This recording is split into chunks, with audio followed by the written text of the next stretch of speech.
Semangat pagi di awal pekan keempat, Senin 19 Juli 2021. Kita menyatukan hati, menyatukan kehidupan di dalam persekutuan doa anggota keluarga Allah hari ini. Kita memulai dengan menenangkan pikir, menenangkan hati dalam saat teduh sejenak.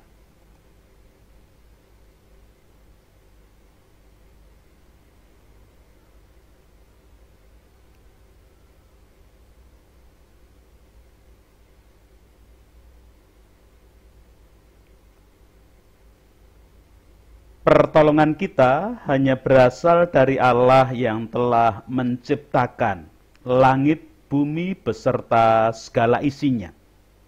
Untuk itu, kasih, karunia, dan damai sejahtera yang dari Allah Bapa kita dan Tuhan Yesus Kristus ada pada saudara sekalian. Amin.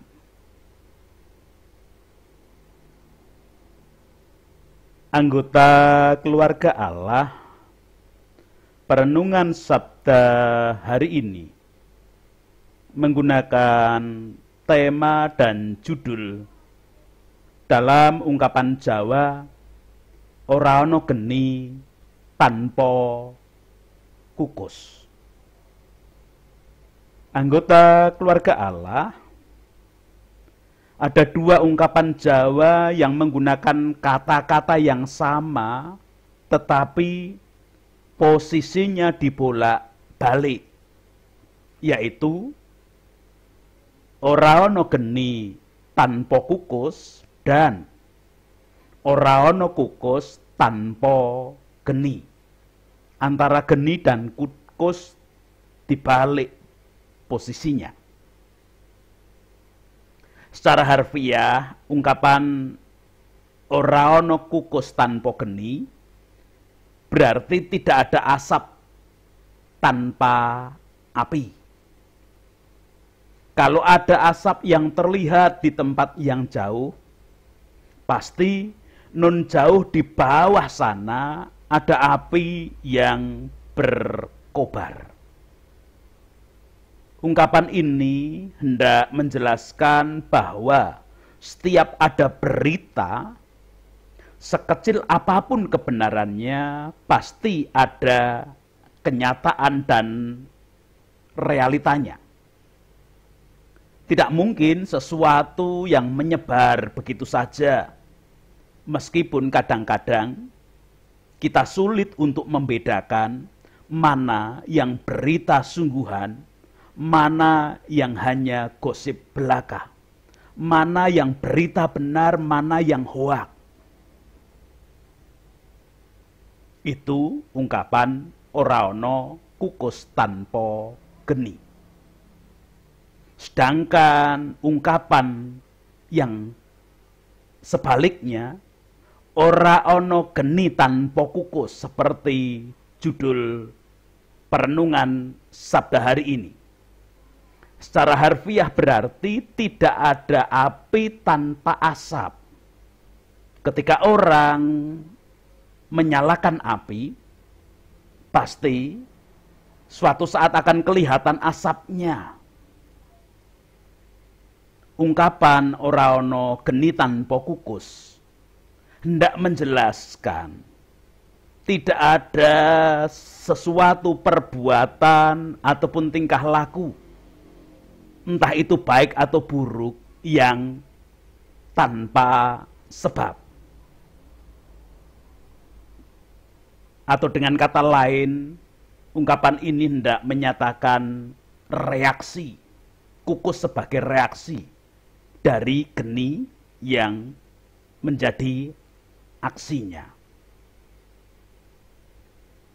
Anggota keluarga Allah, berdasarkan pengertian ora ono geni tanpa kukus ataupun sebaliknya ora ono kukus tanpa geni, kita akan mencoba memahami apa yang dituliskan oleh si penulis surat Ibrani perihal hubungan antara pemimpin dengan jemaat, demikian juga nanti kita akan mencoba memahami perihal hubungan antara umat pemimpin dengan Allah, sumber kehidupan. Leksionari bacaan kedua hari ini memberikan kesaksiannya kepada kita.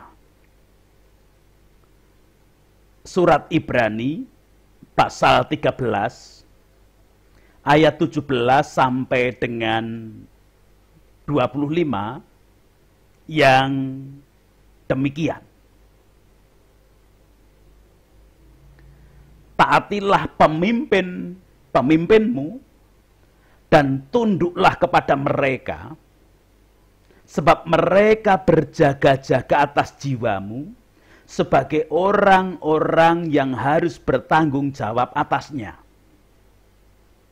Dengan jalan itu mereka akan melakukannya dengan gembira, bukan dengan keluh kesah. Sebab hal itu tidak akan membawa keuntungan bagimu. Berdoalah terus untuk kami, sebab kami yakin bahwa hati nurani kami adalah baik, karena di dalam segala hal kami menginginkan suatu hidup yang baik. Dan secara khusus aku menasihatkan kamu, agar kamu melakukannya supaya aku lebih lekas dikembalikan kepada kamu.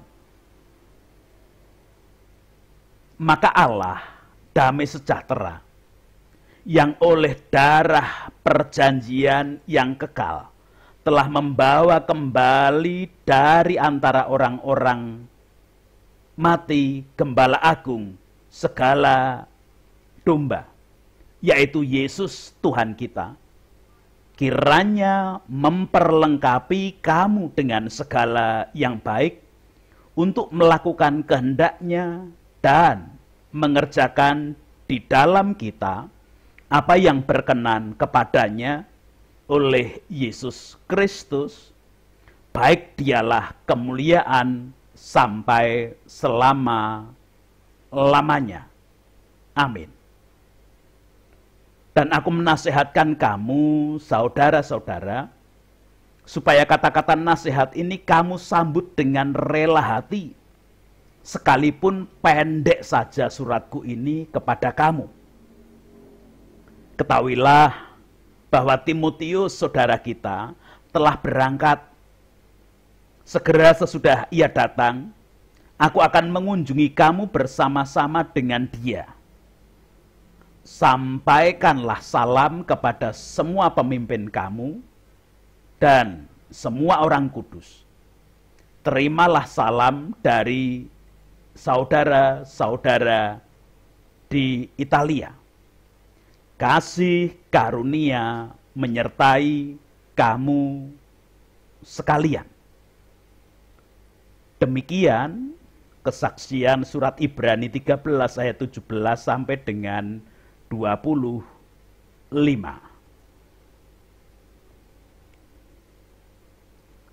Anggota keluarga Allah, bacaan hari ini menjadi bagian dari perikop nasihat dan doa selamat. Sangat dimungkinkan penulis surat Ibrani ini sesungguhnya memahami hubungan antara jemaat dan pemimpinnya. Kemungkinan penulis surat Ibrani ini memperhatikan dan berpengalaman tidak hanya pada satu jemaat, tetapi jemaat yang satu dan jemaat yang lain, dan kemudian direfleksikan di dalam kehidupannya, ditulis dalam surat ini. Ketidakharmonisan hubungan antara jemaat dan pemimpin yang sering kali terjadi, biasanya karena masing-masing tidak memfungsikan peran, tugas, dan tanggung jawabnya dengan baik. Jemaat tidak memfungsikan peran, tugas, tanggung jawabnya dengan baik. Demikian pula pemimpin tidak memfungsikan peran, tugas, tanggung jawabnya dengan baik. Itulah yang biasanya memunculkan ketidakharmonisan hubungan antara jemaat dengan pemimpin jemaat. Ayat 17 bacaan kita memberikan kesaksian, taatilah pemimpin-pemimpinmu dan tunduklah kepada mereka. Sebab mereka berjaga-jaga atas jiwamu sebagai orang-orang yang harus bertanggung jawab atasnya. Dengan jalan itu mereka akan melakukannya dengan gembira, bukan dengan keluh kesah. Sebab hal itu tidak akan membawa keuntungan bagimu. Dalam Alkitab Terjemahan Sederhana Indonesia, edisi 2.5, ayat 17 ini dinyatakan demikian. Hendaklah kita menghormati dan menaati para pemimpin kita yang seiman. Karena Allah memberi tugas kepada mereka untuk berjaga-jaga atas kehidupan rohani kita masing-masing, dan mereka tahu bahwa mereka nanti akan memberi pertanggungjawaban kepada Allah. Jadi, hormat dan taatlah kepada mereka selalu, supaya mereka bisa melaksanakan tugas mereka dengan senang hati. Karena kalau mereka bekerja dengan hati yang sedih, hal itu pasti tidak membawa berkat bagi kita. Anggota keluarga Allah, berdasarkan ungkapan ayat 17 ini kita memahami ora ana geni tanpa kukus ataupun ora ana kukus tanpa geni. Dalam hal ini, pemberi tugas adalah Allah sendiri. Dan kepada Allah pula nanti, masing-masing yang diberi tugas akan mempertanggungjawabkan peran, tugas, tanggung jawab pelaksanaannya. Siapa yang diberi tugas? Yang diberi tugas adalah jemaat dan pemimpin jemaat. Dalam hal ini, peran, tugas, tanggung jawab pemimpin jemaat adalah berjaga-jaga atas jiwa jemaat dan bertanggung jawab atas keberlangsungan suatu jemaat di dalam kehidupan kerohanian. Adapun peran, tugas, tanggung jawab jemaat adalah taat dan tunduk kepada pemimpinnya. Tatkala jemaat taat dan tunduk kepada pemimpin, pemimpin jemaat akan melakukan perannya dengan gembira, bukan dengan keluh kesah. Jika pemimpin melakukan perannya dengan gembira, maka damai sejahtera akan terwujud dalam kehidupan jemaat. Namun sebaliknya, jika pemimpin melakukan perannya dengan keluh kesah, entah keluh kesah berawal dari karena jemaat tidak taat dan tidak tunduk di dalam kepemimpinannya, ataupun keluh kesah karena apapun, maka jemaat akan kehilangan berkat Tuhan. Anggota keluarga Allah, doa dan hati menjadi dasar dan sarana yang sangat penting dalam membangun hubungan antara jemaat dengan pemimpinnya. Penulis surat Ibrani yang sebenarnya juga menjadi bagian dari para pemimpin jemaat mengingatkan dan memerintahkan agar jemaat mendoakan para pemimpin. Sedangkan para pemimpin diingatkan, ditegur, dan ditugasi untuk menjaga ketulusan hati mereka dalam melakukan peran, tugas, dan tanggung jawabnya. Ketulusan hati yang dimaksud adalah hati yang sudah dimurnikan, dikuduskan oleh kuasa tubuh dan darah Kristus. Dalam hal ini tentu jemaat dalam berdoa juga berdasarkan hati yang tulus, hati yang sudah dimurnikan, dikuduskan oleh kuasa tubuh dan darah Kristus. Demikian juga para pemimpin di dalam melaksanakan peran, tugas, tanggung jawab kepemimpinannya secara otomatis juga selalu berdoa bagi jemaat. Anggota keluarga Allah ternyata Allah yang memberi tugas baik kepada jemaat ataupun kepada pemimpin adalah Allah yang menjadi sumber kehidupan dan sumber damai sejahtera.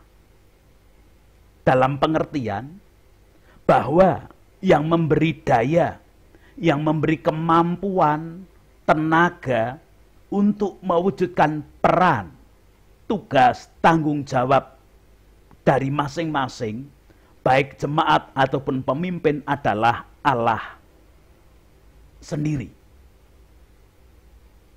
Ketika jemaat ataupun pemimpin berhasil mewujudkan peran, tugas, tanggung jawabnya masing-masing, maka nama Tuhanlah yang akan dimuliakan. Ayat 20 dan 21 memberikan kesaksian kepada kita demikian. Maka Allah damai sejahtera yang oleh darah perjanjian yang kekal telah membawa kembali dari antara orang mati Gembala Agung segala domba, yaitu Yesus Tuhan kita. Kiranya memperlengkapi kamu dengan segala yang baik untuk melakukan kehendak-Nya dan mengerjakan di dalam kita apa yang berkenan kepadanya oleh Yesus Kristus. Bagi Dialah kemuliaan untuk selama-lamanya. Amin. Dalam ayat 20 dan 21 ini kita memahami Allah sudah terlebih dahulu berkarya. Allah sudah terlebih dahulu memerankan tanggung jawab dan tugasnya, yaitu memberi damai sejahtera, memberi kehidupan, bahkan memurnikan, menguduskan hati, baik jemaat ataupun pemimpin tadi. Allah berfungsi sebagai sumber kehidupan, sumber berkat, dan sumber damai sejahtera, baik bagi jemaat ataupun bagi para pemimpin.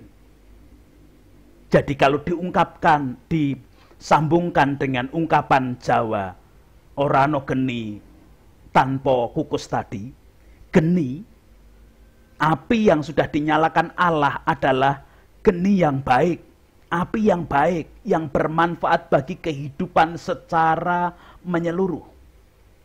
Maka sudah selayaknya sebagai jemaat ataupun pemimpin kita mewujudkan kukus yang baik dan bermanfaat. Kalau geni yang membara adalah geni dari arang pembakar sate, maka kukus yang keluar seharusnya kukus yang mengeluarkan aroma sate. itu hubungan antara Allah, sumber kehidupan, sumber damai sejahtera, dengan jemaat ataupun pemimpin. Anggota keluarga Allah, biarlah karya Allah yang agung, baik, guna damai sejahtera bagi semua ini nyata di dalam kehidupan kita yang dipakainya. Karena kita semua dipakai, diberi tugas, diberi peran, diberi tanggung jawab untuk mewujudkan peran kita masing-masing tadi. Sebagai jemaat, ya berperan, bertugas, bertanggung jawab sebagai jemaat. Sebagai pemimpin, berperan, bertugas, bertanggung jawab sebagai pemimpin. Jangan pernah biarkan kukus dengan aroma tidak sedap atau aroma lain yang muncul dalam kehidupan kita. Karena kita sebagai kukus adalah kukus dari geni Allah yang baik tadi. Allah yang memakai baik jemaat maupun pemimpin di dalam peran tugas tanggung jawabnya di dunia adalah Allah yang sudah memberikan damai sejahtera, memberikan kemurnian hati, ketulusan hati dengan penebusan tubuh dan darah Kristus bagi semuanya. Untuk itu biarlah kasih karunia yang dari Allah saja yang menyertai semua. Amin.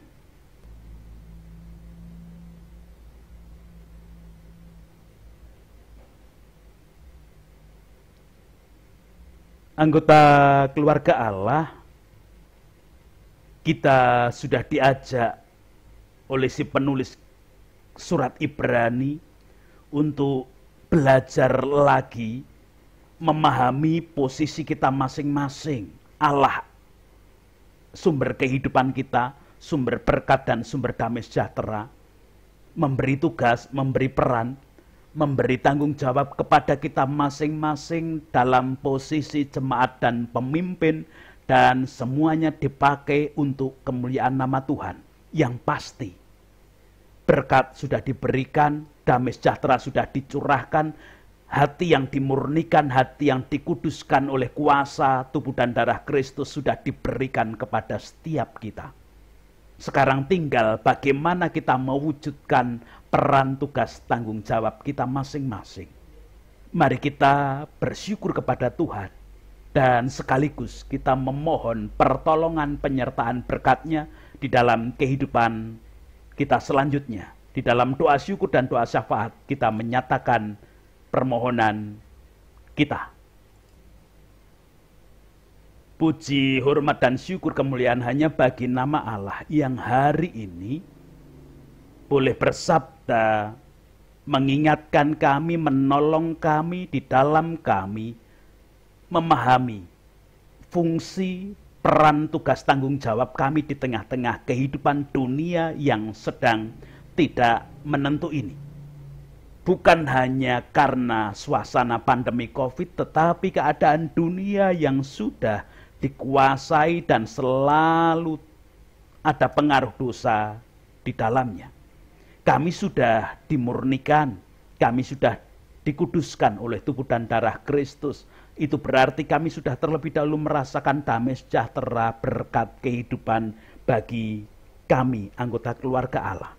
Dan sekarang selayaknya di tengah dunia yang tidak menentu, kami mewujudkan peran, fungsi, tugas, tanggung jawab kami yang baik sebagai kukus yang akan menjadi puji kemuliaan bagi nama Allah yang sudah menyatakan api baik di dalam kehidupan. Tolong kami di dalam kami menjalani hari kami hari ini. Apapun aktivitas kerja, apapun kehidupan, sikap, dan pikiran, dan semua yang kami wujudkan, biarlah hanya terpusat kepada Tuhan saja, sumber kehidupan dan sumber kebaikan, sumber berkat bagi kami.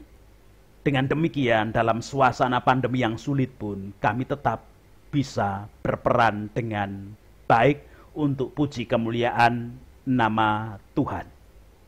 Bahkan tatkala ada bagian di antara kami anggota keluarga Allah mengalami kelemahan ragawi pun, baik kelemahan ragawi yang sudah ada dalam tubuh kami, kelemahan ragawi yang kami rasakan karena dampak paparan COVID saat ini, kami tetap berfungsi sebagai bagian jemaat ataupun para pemimpin yang ada, dan biarlah kami memerankan fungsi kami karena kami adalah orang-orang yang sudah menerima damai sejahtera dan berkat dari penebusan tubuh dan darah Kristus sendiri.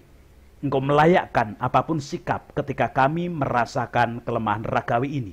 Dengan demikian kami boleh semakin menunjukkan kemuliaan bagi nama Bapa saja.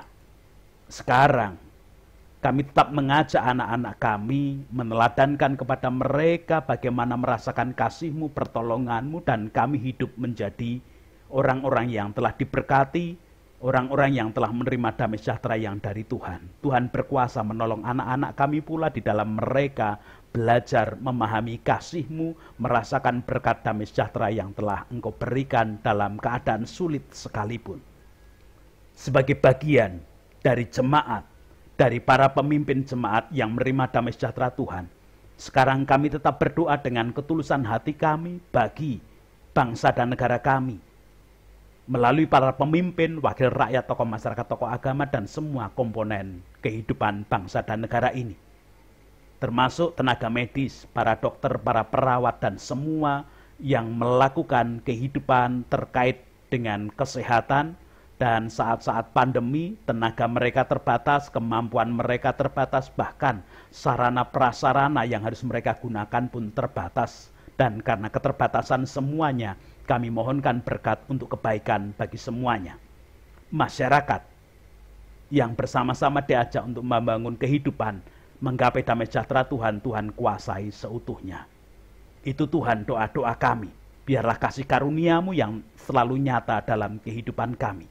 Hanya di dalam Kristus kami boleh berdoa dan mengaturkan permohonan karena kami sudah menerima damai sejahtera dan berkat-Mu saja. Amin. Sekarang kita akan melanjutkan kehidupan sebagai warga kerajaan Allah, bagian dari anggota keluarga Allah yang akan memerankan fungsi masing-masing, dan kita sudah merasakan damai sejahtera berkat yang dari Allah. Kita akan mempertanggungjawabkannya kepada Allah, dan kita mewujudkan puji kemuliaan bagi Allah dengan tetap membawa berkat-Nya. Kasih karunia dan damai sejahtera yang dari Allah Bapa kita dan Tuhan Yesus Kristus di dalam persekutuan dengan Roh-Nya yang kudus tercurah, melingkupi, menguasai, melayakkan setiap anggota keluarga Allah menjalani kehidupan di dalam fungsi dan peran tugas tanggung jawabnya sesuai dengan damai sejahtera yang diberikan Allah. Amin.